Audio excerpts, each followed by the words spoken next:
tunaendelea kuyafanya kule. Na siku ya leo kupo hot sana kwenye zile 5 kali za gospel. Sasa nimwambie msikilizaji wa DMS Radio Online kwamba leo tuna mgeni. Kama tulivyoahidi Jumapili iliyopita. Wala hatutaki kupepesa macho. Tuna mgeni, yeye ataongelea kinaga ubaga, na mgeni mwenyewe ni mchungaji. Yaani aongelee kiroho kabisa. Hivi vitu kwa nini vinatokea kwenye jamii. Na kama unatusikiliza, hebu sogeza sikioni redio yako vizuri au ongeza sauti.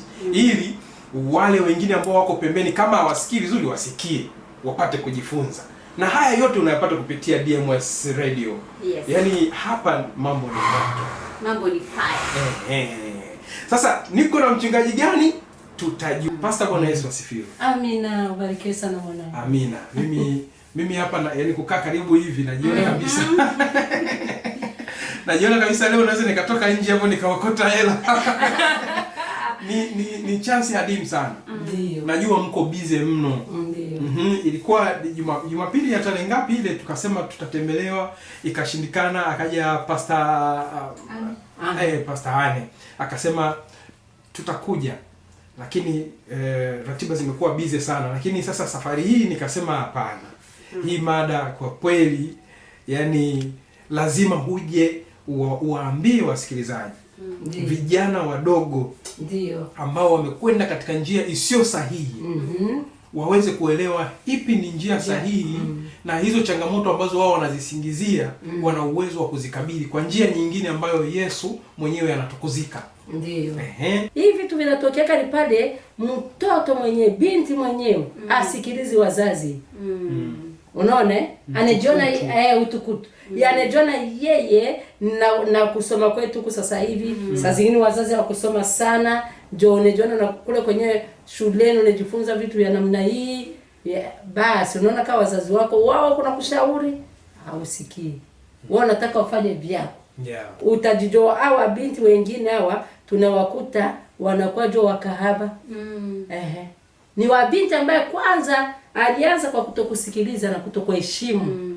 Kutokuwasikiliza na kutokuwaheshimu wazazi. Ndio vile alianza nyumbani. Ukiona wabinti wa vile ufuatilia kwao. Na kwa sababu kazi yake ni kuharibu, yeye anaangalia, hawezi kuharibu kitu ambacho kimeshaharibika.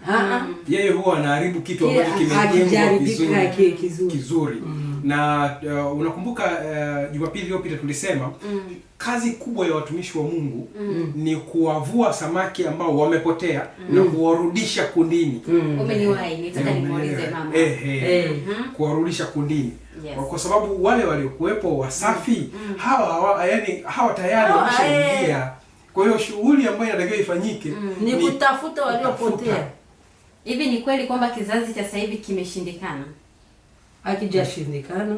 Kwa maana kwamba mzazi anajaribu kukana mshawishi hivi lakini hawajali. Kwa sababu tunaangalia wako wengi. Kuna wengine wametoka mikoani wako hapa mjini. Kuna wengine wanajua wanasoma chuo kumbe walishaacha siku nyingi kwenda chuo. Hiyo jo tulikwambia pase hiyo ni mtoto mwenyewe ameshindikana. Tuseme ameshindikana. Unajua tangia utoto neno la Mungu nasema mlee mtoto katika njia ifanye ni ipasavyo. Tangia utoto mama anaanza kukulea, unafika unajua haitakiwi kucheza nini, hata kama ni mwanaume nini anatafuta kwa rafiki yako uje kwanza uniambie mimi, unaona vitu kama hivi. Ndio. Asa kama wewe mtoto unakuwa uwazi, mbona hivi kuna hivi warafiki yangu walikuwa nasema kuna binti moja aliuliza mama inatakia paka kwa na boyfriend. Mbona sisi tunao? Unaona? Hivi ni wapi? Shuleni. Anakuja navyo kwao. Kwa sababu naona mama yake anamwambia sasa hapana.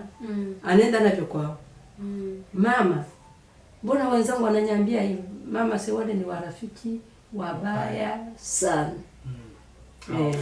Hawafai. Usiwasikilize wala usiseme nini. Achana nao. Unanielewa? Mimi nashukuru Mungu ule binti alimsikilizaka nini? Mama yake.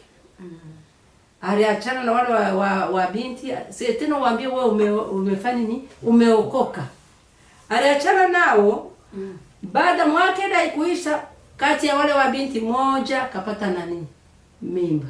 Asi mamake anamwambia unaona kile nilikuwa nakwambia? Yes. Walikuwa sio warafiki nini? Wazuri. Unaona ule vile na ndio. Anapata mimi. Alikuwa anataka na wewe uharibu maisha yako. Unaona anaharibu maisha yake. Na shule ataenda tena kwa sababu ameshapata nani? Mimba. Unaona? Kuna kati ya nani ya hiyo yote tunaongelea hapa wasema wabaya nini? Kuna wengine ni wazuri wanasikiliza wazazi. Ndio. Utamwona msichana yuko tu pembeni ya nini? Ya mama. Hata kama wanakucheka bora tu wakucheke wewe ni mshamba nini wa binti. Lakini uko najilinda. Yeah.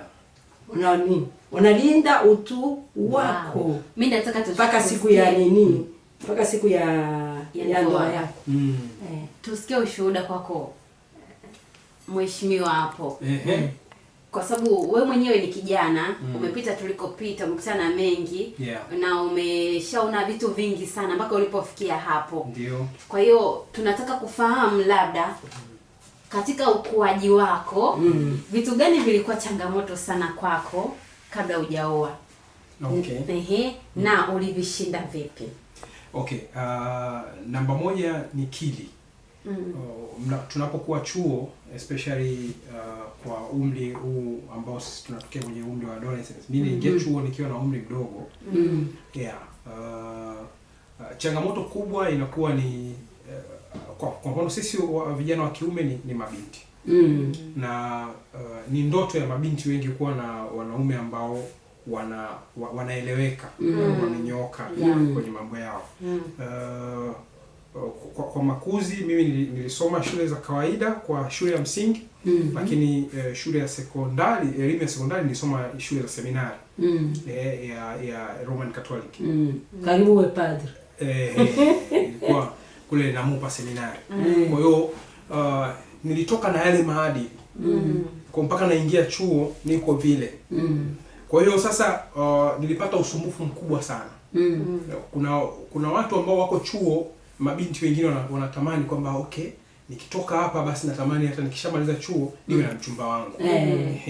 Kwa hiyo usumbufu wa namna hiyo ulitokea wa kutosha tu, lakini mpaka ninamaliza chuo napata kazi nilikuwa bado kabisa sikuweza kuoa wala kupata mwanamke wa kumuoa. Na actually hata huyu niliyemuoa sikusoma naye chuo. Swali ni kwamba ulikuwa lakini una tamani binadamu ile, unajua binadamu sisi tunaanguka. Ulishindaje? Tuliyashinda, kuna maombi na vitu kama hivyo. Na mimi nilikuwa ni mwanamichezo. Of course mpaka kesho ni mwanamichezo. Mpaka umri huu sasa.